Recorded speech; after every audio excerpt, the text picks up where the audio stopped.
Love isn't. Love doesn't scream at your partner and hold a grudge every day against them. No. Love chooses to stay quiet when needed. Staying quiet, being silent when the other person is bursting out loud to you, saying how bad you are and how you'll never make it. Love stays silent. Love is humble. Love knows that soon. Why are you holding it so funny? It looks so beautiful. Huh? It looks beautiful. Really? Stop. Love means strength. And the only way that you'll endure strength is if you stay firm in your beliefs, in your morals, in who you are, no matter what word comes or what weapon goes against you. Love is being the shoulder to lean on when that other person can't no more. Love is to love endlessly regardless of their faults. You'll never go into the right relationship unless you allow yourself to love yourself first. You need to love yourself. You need to know your own value before you commit to love someone else. Because if that other person doesn't love you enough the way you wanted them, then guess what? When that person leaves you, you'll feel like your world is over. Thus, it is important to love yourself first. Because if that other person leaves you for whatever other reasons, you will still be remaining strong in strength. A lot of people ask, well, how do you find the perfect one? It doesn't come overnight. You cannot compare your 5-month relationship to that of a 50-year-old marriage. It wasn't everyday rainbows and butterflies. Each and every day, they face a different circumstance which triggered their partner to become violent. Yes, violent. Which trigger their partner to cry in shame, which trigger their partner to hold grudges. But what made their marriage the difference? I'll tell you what it was. They made the decision to forgive and to endure in the circumstances and to grow. Nowadays, we want to live a 50-year-old marriage, but have the expectation of a 10-month date. You're wrong. You shouldn't do that. You shouldn't. Dates are great. You superficially get to know the best side of that person. And you expect that side to reflect for the 60, 50 years in your life? You're wrong. You're wrong. That's why it's important to look at the people, how they treat their family. And if they don't have a family, we'll see how they do in school, see how their work ethic is, see how long they've been in the same position. Someone who's been in the same position for over 3 years or more, it says a lot about them. It says a lot. Are you there just to get by? Are you there to succeed? Are you there to become corporate? Are you there to learn? What are you there for? Look into the things that you don't think that matter. It does matter in your life because that's the person that you're going to be with. That's the person that's going to raise your children. I always share my personal story. After failing in so many relationships, after giving up, I decided to invest in myself. I decided to go back to school, invest in my knowledge, expand my perspective, grow out of the culture I was raised in. And through that time, I met someone who was also going around the same journey. And yes, that happens to be Rigoberto. A lot of you know him as a DJ. A lot of you know him as a family person. A lot of you know him from high school, church. However it is that you know him, he was going through a similar process. And when we came together, we were not looking in for any romance. Before he gave me a kiss, before he gave me a hug, before we each confessed how much we cared about each other, we were friends. We were pals going into the process. And I always say, it was God's hand in this. It was. It was his hand. Because it was not my will. It was not my intention. It was his.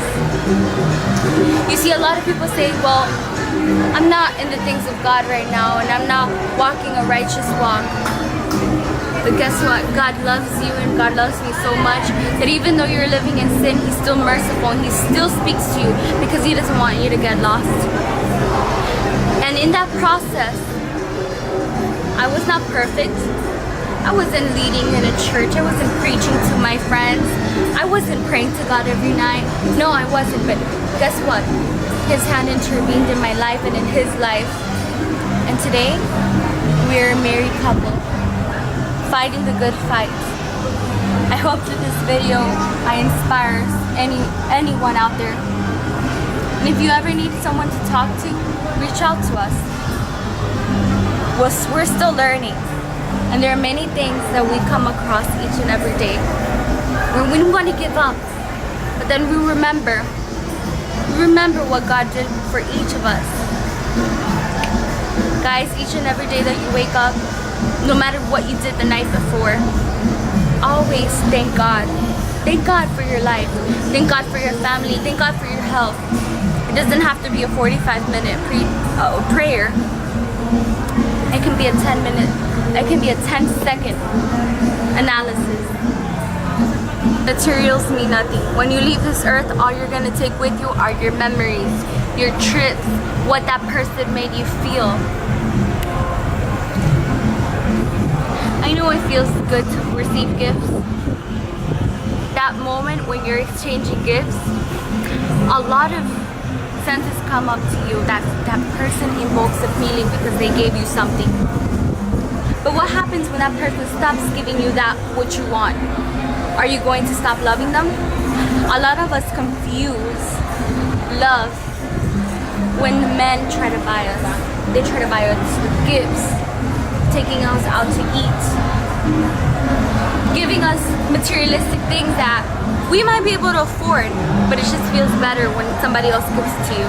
Don't get confused. Don't give yourself when somebody gives you materialistic things. Remember, what's most valuable in a relationship, what will enforce it, is how that person takes a positive effect in your life. How is that person motivating you to continue through college? How is that person motivating you to rise in the position in which you are in your career? How is that person motivating you to respect and honor your parents, your elders? How is that person motivating you to exercise forgiveness? How is that person adding moral value in your life? If that person is telling you, let's go do drugs, let's go get high, who cares what the world thinks? They're wrong and you're wrong for that. You know why? Because when all of that is gone, you will feel empty. Because when all of that is gone, you're gonna want to do it again, and there will be a point where you're gonna make the wrong decision and you're gonna regret what you did. Okay, let me give you an example. That night when she decided to go get high and drunk with your friends, you got into a car crash. You lost your car. Thankfully you were alive, but now it's hard for you to get to work. That night where you decided to go out clubbing, drinking, drugs with your friend, you got an overdose and you got raped by someone you didn't know. That night where you decided to get drunk and high with your friends, you got robbed. And now you're not gonna have the money that you needed. You see, there is a cause and effect to everything you do. And make sure that whatever decision that you're making right now doesn't have a negative effect, but a positive effect. That is why it's so important to surround yourself with people that would add value into your life. Value, I say.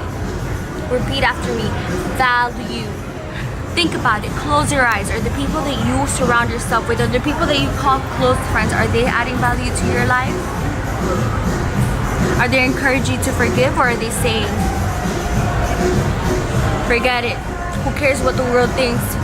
This is only one life, you need to live it to the fullest. Is that what your friends tell you? Because they're wrong. They're wrong. Take the advice of elder people that have lived over 50 years. They'll tell you, is it true? Should I just live my life as if there's no tomorrow? Most of them will tell you no. Because if you live your life like if there's no tomorrow, your years will be cut short.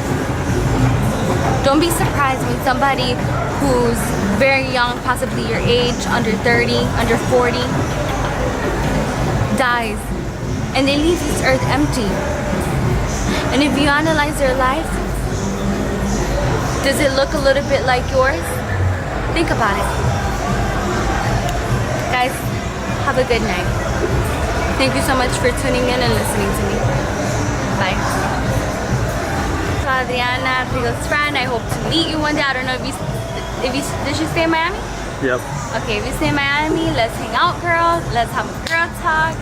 Me and Rigo, movie night, you know, you name it, you call it. Anybody else who wants to join, you're welcome. We'll be so glad to have you, and much blessings. Good night.